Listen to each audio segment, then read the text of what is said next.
फिर इसके बाद आपको करना है कुछ योगिक क्रियाओं का और अभ्यास, कुछ सूक्ष्म व्यायाम, कुछ आसन। आसन जिनमें श्वास अंदर भर करके हम पीछे की ओर झुकते हैं, वो सारे ही आसन अस्थमा के लिए लाभप्रद हैं, जैसे अर्धचंद्रासन, उष्ट्रासन, भुजंगासन, मकरासन, शलभासन, जिनमें हम पीछे की ओर झुकते हैं। लेकिन धीरे धीरे आसनों का अभ्यास करें, तीव्रता से नहीं। और कुछ सूक्ष्म व्यायाम, पर ये कुछ सूक्ष्म व्यायाम तो हम इसलिए रोज करवा देते हैं इससे कि आपके पैर स्वस्थ हो जाएं। अंगुलियों को आगे पीछे दबाना, पूरे पैरों को आगे पीछे दबाना, ये गोल घुमाना, ये आपके आरोग्य के लिए उपयुक्त है। इसके साथ ही अस्थमा के लिए कुछ घरेलू उपचार, कुछ प्राकृतिक उपचार, उसके बारे में भी हम आपको परिजान देते हैं। 7 मुख्य प्राणायाम और उसमें भी खास उज्जाई प्राणायाम भी गले के रोगों के लिए उपयुक्त है। यद्यपि सूर्यभेदी प्राणायाम भी अस्थमा के लिए उपयुक्त होता है, दाएं नाक से श्वास अंदर भर के थोड़ी देर रोक के रखना और बाएं से बाहर छोड़ देना, लेकिन उसकी आवश्यकता ही नहीं होती। हमने देखा है कि अनुलोम विलोम प्राणायाम करने से पूरा लाभ हो जाता है। बटरफ्लाई भी जरा कर लें, इससे आपकी बॉडी फ्लेक्सिबल रहेगी।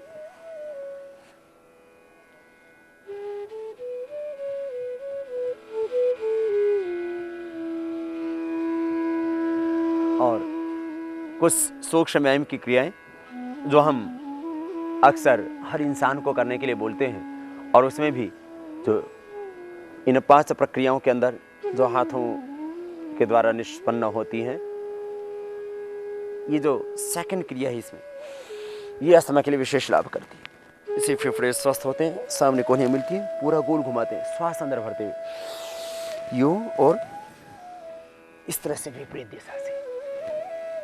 ये तीसरी क्रिया भी श्वास अंदर भरते हुए,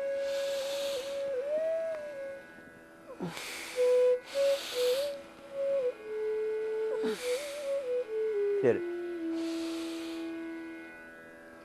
चौथी प्रक्रिया श्वास अंदर भरते हुए हाथों से सिर की ओर से हाथों की ओर दबाव डालना,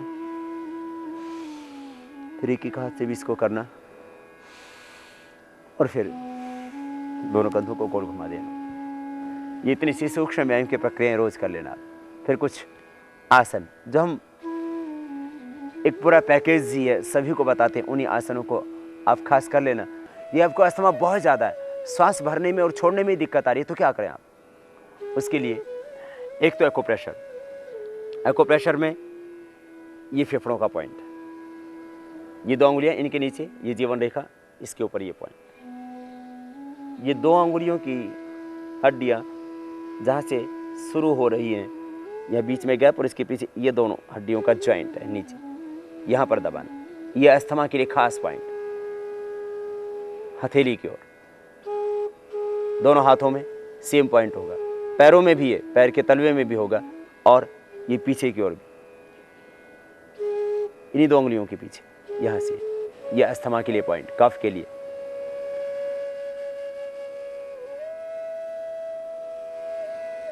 और साइनस पॉइंट, ये सारे के सारे अंगुलियों के टॉप ये साइनस पॉइंट है। जिनके नाक बहुत अधिक बंद रहते हैं, अंदर मांस बढ़ा हुआ है, वो भी ठीक हो जाएगा। और इसमें भी सेकंड अंगुली खास एक्यूप्रेशर का उपचार, अस्थमा के रोगों के लिए खास ये साइनस पॉइंट, सारी अंगुलियां दबाएं और इसमें भी मुख्य रूप से ये जो रिंग फिंगर है इसके टॉप पर दबाना है, दोनों हाथों में, दोनों पैरों में, ये सेम पॉइंट होंगे। लास्ट में किडनी का पॉइंट जरूर दबा लेना। गले की खराबी ज़्यादा है तो ये थायराइड का गले का पॉइंट भी दबा लेना है, इससे गले के रोग भी ठीक हो जाएंगे। टॉन्सिल है तो ये भी दबा लेना, ये कफ के कारण से ये सब विकार पैदा होते हैं। तो एक्यूप्रेशर का उपचार। और बहुत ज़्यादा यदि साइनस बढ़ा हुआ है तो यहाँ से लेकर के और यहाँ नाक के दोनों साइड में नीचे, जहाँ नाक यहाँ खत्म होता है उसके दोनों साइड में यहाँ से दबाना, इससे भी कफ में फ़ायदा होता है। और ये पूरा नाक के दोनों तरफ और यहाँ तक, ये बहुत ज़्यादा कफ बढ़ा हुआ है तो यहाँ से ये फ़ायदा करो। ऐसे आप तेल लगा कर ऐसे मालिश कर लें ज़रा। कफ अस्थमा में और भी बहुत सारे एक्यूप्रेशर के पॉइंट हैं शरीर के अंदर, लेकिन आप प्राणायाम ही करना, थोड़ा बहुत एक्यूप्रेशर बीच में कर लेना जब विश्राम करते हैं उस वक्त, इसी से पूरा लाभ आपको मिल जाएगा। फिर कुछ घरेलू उपचार, गोमूत्र लगभग 50 ग्राम, 25 से 50 ग्राम गोमूत्र सुबह खाली पेट तुलसा पत्र मिलाकर के खाली पेट ले लेना। और सर्दी की ऋतु में उस गोमूत्र को थोड़ा गर्म करके ले लेना। 25 से 50 ग्राम गोमूत्र सर्दी में गर्म करके और गर्मी में ऐसे ही 25 से 50 ग्राम गोमूत्र खाली पेट 2 वक्त भी ले सकते हैं, सुबह शाम। कफ के लिए बहुत जबरदस्त फायदा करता है। कफ, एस्थमा, दमा, सांस, allergic problem, sinusitis, allergic rhinitis, इन सब में गोमूत्र अद्भुत लाभ करता है। गोमूत्र 25 से 50 ग्राम तुलसा पत्र मिला करके ले लें। दूध मैंने कहा था अकेला कभी ना पिए, दूध में हल्दी और सौंठ डाल करके ही पिए। और एक खास प्रयोग, 100 ग्राम बादाम की गिरी, 20 ग्राम काली मिर्च, 50 ग्राम खांड। 100 ग्राम बादाम गिरी, 20 ग्राम काली मिर्च, 50 ग्राम खांड, इन सबका पाउडर कर लें। और लगभग 2 से 3 ग्राम रात को गुनगुने दूध से ले लें और दूध में वो हल्दी सौंठ डाल के लेना। 2 से 3 ग्राम। बहुत ज़्यादा कफ है, बहुत ज़्यादा पुराना नज़ला है, पेट भी साफ नहीं होता है, तो इसको 5 ग्राम तक ले सकते हैं। 2 से 5 ग्राम ये बादाम काली मिर्च खांड का प्रयोग रात को गर्म दूध से ले लेना। इससे पेट भी बढ़िया साफ होगा, क्योंकि अक्सर ये देखा गया है कि जिनको कफ, एस्थमा और नज़ला रहता है, नाक बंद रहते हैं, उनको कॉन्स्टिपेशन भी रहता है, तो कॉन्स्टिपेशन भी इससे दूर हो जाएगा। घरेलू उपचार के अंतर्गत आपको हमने बताया बादाम काली मिर्च खांड का प्रयोग। और भी कर सकते हैं आप प्रयोग। गला बहुत खराब रहता है, कफ बहुत ज़्यादा है, प्राणायाम करते करते बीच में खांसी आ जाती है, तो क्या करें? मुलेठी एक छोटा टुकड़ा, यष्टि मधु, मुलेठी, जेठी मध गुजराती में बोलते हैं। मुलेठी एक लकड़ी होती है, रूट होता है एक जड़ी बूटी का। मुलेठी एक छोटा टुकड़ा, 2-3 काली मिर्च, 1 लौंग और थोड़ी सी मिश्री, ये मुंह में डाल लें और थोड़ी देर उसको मुंह में डाल करके धीरे धीरे चूसे उसको, तो उसका रस अंदर जाएगा। उससे पुराने से पुराना नज़ला, पुरानी से पुरानी खांसी, कितना ही आपको अस्थमा दमा की प्रॉब्लम है, गला कितना ही खराब है, गला बैठ गया, आवाज़ ही नहीं बाहर निकलती है, और प्राणायाम करते करते खांसी आ जाती है, तो ये मुंह में डाल करके प्राणायाम करना। मुलेठी, काली मिर्च 2-3 नग, मुलेठी एक छोटा टुकड़ा, मिश्री का एक छोटा टुकड़ा और 1 लौंग, बस ये घर में सभी के उपलब्ध है, इनसे आप उपचार करें अपना। मुलेठी, काली मिर्च, मिश्री और लौंग का ये प्रयोग बहुत ही अद्भुत होता है। फिर आपको कफ के कारण से इतनी ज़्यादा कफ की समस्या बढ़ी हुई कि बुखार भी हो गया, तो क्या करें? 7 से 10 पत्ते तुलसी के, 5 लौंग, बस इसको पानी में उबाल लीजिए। इसमें थोड़ी सी सौंठ डाल सकते हैं या अदरक डाल सकते हैं। उबालिए अच्छी तरह से 1 गिलास पानी में और 1/4 बजे छान के पी जाइए, बुखार ठीक हो जाएगा। अस्थमा के लिए, कफ के लिए कुछ घरेलू उपचार और आप अपने ही घर के अंदर कुछ चीज़ों का प्रयोग कर सकते हैं। जैसे आयुर्वेद की दृष्टि से देखा जाए तो शिलाजीत अस्थमा कफ के लिए बहुत उपयोगी। शिलाजीत 1-1 ड्रॉप उसी हल्दी वाले दूध के अंदर, जो हल्दी और सौंठ, दूध अकेला कभी नहीं पीना कफ के रोगियों को, हल्दी वाले दूध के अंदर ही 1-1 बूंद, बहुत ज़्यादा कफ है तो 2-2 बूंद भी शिलाजीत की ली जा सकती है। बहुत ज़्यादा कफ होने पर बात कर रहा हूँ। वैसे मैक्सिमम लोगों का कफ, अस्थमा, ब्रोंकाइटिस, साइनोसाइटिस का जो प्रॉब्लम है, ये प्राणायाम ही से अच्छी हो जाती है ये सारी समस्याएं। परंतु बहुत ज़्यादा अस्थमा बढ़ा हुआ है, तब मैं बात कर रहा हूँ कि आप इन औषधियों का प्रयोग कर सकते हैं। त्रिकुटा और पंचकोल एक ऐसी घरेलू औषधि है जो पहले हर भारत के घर में हुआ करती थी। त्रिकुटा माने सौंठ, पीपल, काली मिर्च, 100 ग्राम सौंठ, 100 ग्राम पीपल, 100 ग्राम काली मिर्च, माने एक जैसी मात्रा में सौंठ, पीपल, काली मिर्च, इक्वल क्वांटिटी, सम मात्रा, बराबर ले लें सबको। सौंठ, पीपल, काली मिर्च तीनों का पाउडर करके बराबर मात्रा में एक जगह मिला लें, ये त्रिकुटा कहलाता है। ये त्रिकुटा गले के लिए, थायराइड के लिए, टॉन्सिल के लिए, सब बीमारियों के लिए काम आता है, और कफ अस्थमा के लिए तो विशेष। सौंठ, पीपल, काली मिर्च इनका पाउडर करके रखें, आधा से 1 ग्राम शहद के साथ चाटें, छोटे बच्चों को चने के बराबर चटा दें, शहद में मिला करके बस धीरे धीरे उसको चाट लें, तो इससे कफ की समस्त समस्याएं दूर हो जाती है। त्रिकुटा बहुत अद्भुत चीज़ है कफ अस्थमा के लिए। एक काढ़ा आप घर में रखिए, सर्दी, जुकाम, बुखार, कफ, नज़ला, अस्थमा और इंडाइजेशन, अपचन, मंदाग्नि, पेट की सारी समस्याएं भी इससे मैक्सिमम दूर हो जाएंगी, एसिडिटी को छोड़ करके। अपचन में लाभ होगा, गैस में लाभ होगा, भूख नहीं लगती, भूख लगने लगेगी, मंदाग्नि ठीक हो जाएगी और कफ अस्थमा ठीक हो जाएगा। क्या है पंचकोल? पंचकोल का एक काढ़ा पीना, पीपल, पीपला मूल, चित्रक, चव्य, सौंठ, पीपल, पीपलामूल, चित्रक, चव्य, सूंठ, ये 5 चीजें पंचकोल कहलाती। आयुर्वेद में पंचकोल, पंचसकार, कुछ ऐसे आम ऐसी चीजें होती थी जिसको भारत का हर इंसान जानता था, इसलिए भारत का हर आदमी वैद्य हुआ करता था।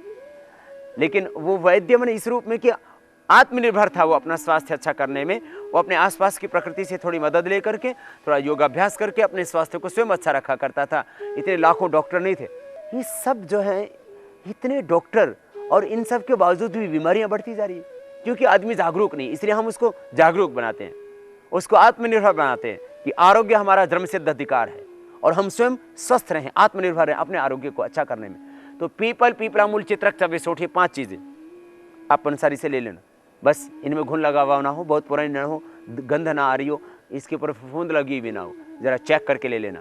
पीपल, पीपलामूल, चित्रक, चव्य, सूंठ, इन 5 चीज़ों को बराबर मात्रा में लेकर के, माना 50-50 ग्राम लेते हैं तो 250 ग्राम हो जाएंगी सारी चीज़ें।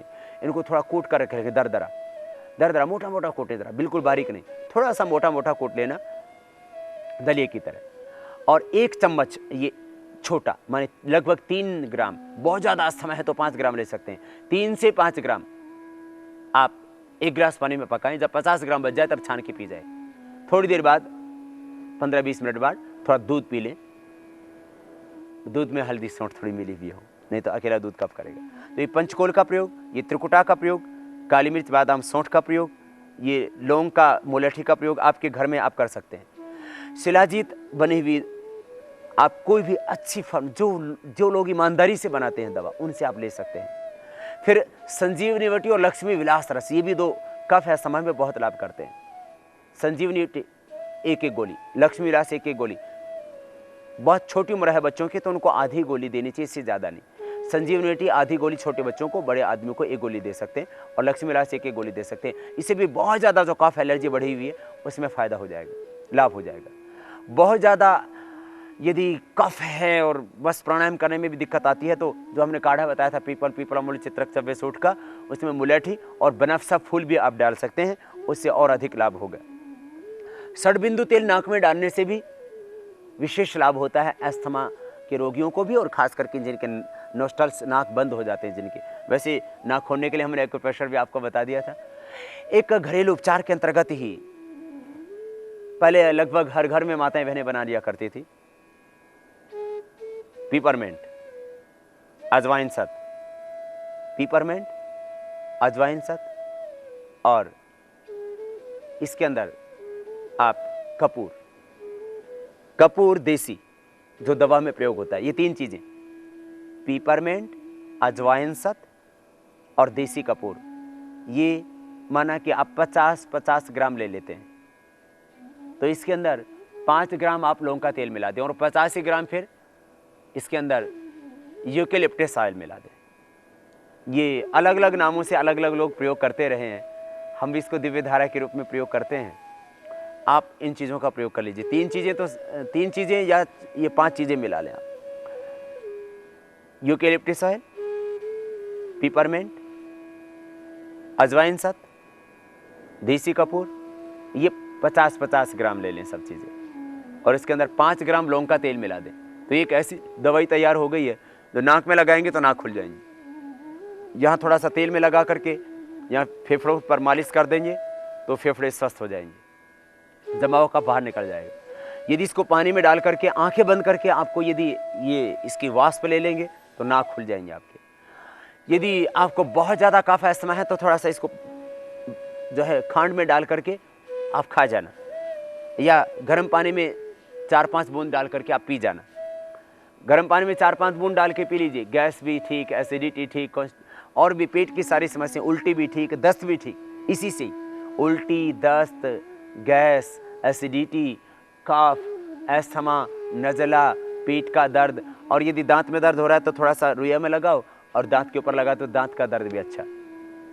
ये आपको कोई दिव्य धारा के नाम से तो फिर कोई और दूसरी धाराओं के नाम से इनको बनाते हैं। तो ये जो है आपको एक घरेलू उपचार जो आप घर में बना करके रख सकते हैं, और कभी भी बच्चों को ही प्रॉब्लम होती रहती है, किसी को दांत दर्द, कभी किसी को पेट दर्द, उल्टी, दस्त और पेट की बदहजमी की शिकायतें, कफ, नज़ला, इन सब के लिए विशेष उपयोगी। फिर आयुर्वेद के अंदर षटकर्म का विधान है शोधन के लिए। धोतीर बस्तिस तथा नेतिस। धोती बस्ती नेति, धोती बस्ती तथा नेतिस, त्राटकम नोलिकम तथा कपालभातिश्चैतानि षटकर्म प्रचक्षते। हठयोग प्रतीका के अंदर ये षटकर्म का विधान, कपालभाति तो हमने बता ही दी, शोधन की क्रिया। फिर इसमें एक कुंजर क्रिया होती है, कुंजर क्रिया, वमन क्रिया, वमन धोती। आप सुबह टॉयलेट आदि से निवृत्त होकर के, शौच आदि से निवृत्त होकर के गर्म पानी पिएं, और उस गर्म पानी में थोड़ा सौंठ और सौंफ मिला करके और उबाल करके छान करके पिएंगे तो और ज़्यादा अच्छा रहेगा।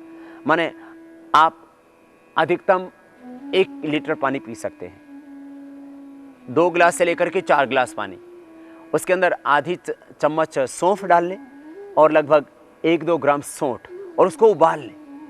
2 से 4 गिलास पानी के अंदर आधी चम्मच सौंठ और लगभग आधी चम्मच आप डाल सकते हैं उसके अंदर सौंफ की। सौंफ और सौंठ पानी में डाल के उबाल करके और इसको छान करके और थोड़ा गुनगुना पिए, और पी करके फिर वमन कर दें 90 डिग्री पर यूं झुक करके, और ये दोनों हाथ डाल करके और पानी को बाहर निकाल दें। तो ये जो क्रिया होती है, ये कुंजर क्रिया, वमन क्रिया, वमन धोती, ये भी विशेष लाभ करती है। रोज नहीं करना, लेकिन ये बहुत ज्यादा कब बढ़ा हुआ है तो 1 सप्ताह आप लगातार भी कर सकते हैं, लेकिन बाद में फिर 2 दिन में, फिर 3 दिन में, फिर सप्ताह में एक बार। पूर्ण स्वस्थ व्यक्ति को भी कभी कभी ये कर लेनी चाहिए वमन क्रिया। इससे वात पित्त कफ तीनों ही दोषों में फायदा होता है कभी कभी करने से, और खास करके पित्त दोष माने एसिडिटी और कफ दोष में तुरंत लाभ होता है। तो ये गजकर्णी, कुंजर क्रिया, और इसमें आप सूत्र नीति और जल नीति इनका भी आश्रय ले सकते हैं। सूत्र नीति, सूत्र यहाँ नाक से डालते और मुंह से निकाल देते हैं, वह सूत्र नीति की क्रिया, और जल नीति की क्रिया, इससे भी लाभ होता है इस अस्थमा की प्रॉब्लम में, दमा की प्रॉब्लम में, एलर्जी की प्रॉब्लम में। वैसे प्राणायाम के करने से भी नीति क्रिया की आवश्यकता ही अक्सर नहीं पड़ती, और जल नीति खास करके कुछ लोग करते हैं तो उससे पानी रुक जाता है तो उससे हानि और हो जाती है। जल नीति में सावधानियां हैं पूरी, उसको हम फिर कभी आपको बताएंगे। जल नीति की क्रिया भी कफ रोगों में उपयोगी होती है, लेकिन उसको ठीक विधि से करना चाहिए। यदि थोड़ी सी भी सावधानी नहीं रहेगी तो आपको नुकसान हो सकता है। तो जल नीति की क्रिया, सूत्र नीति की क्रिया, ये सब नहीं तो आप तेल नीति तो कर ही सकते हैं। रात को सोते समय बादाम रोगन या षडबिंदु तेल आदि आप नाक में डाल लीजिए, उससे भी आपको लाभ हो जाएगा अस्थमा की प्रॉब्लम में। तो ये थोड़ा सा घरेलू उपचार। आसनों की प्रक्रिया में जो हम उष्ट्रासन, अर्धचंद्रासन, भुजंगासन, मकरासन, जिन आसनों में श्वास अंदर भर करके अभ्यास किए जाते हैं, वे सारे के सारे आसन जिनमें हम श्वास अंदर भर करके योग अभ्यास करते हैं, वो सब के सब अस्थमा में लाभ करते हैं।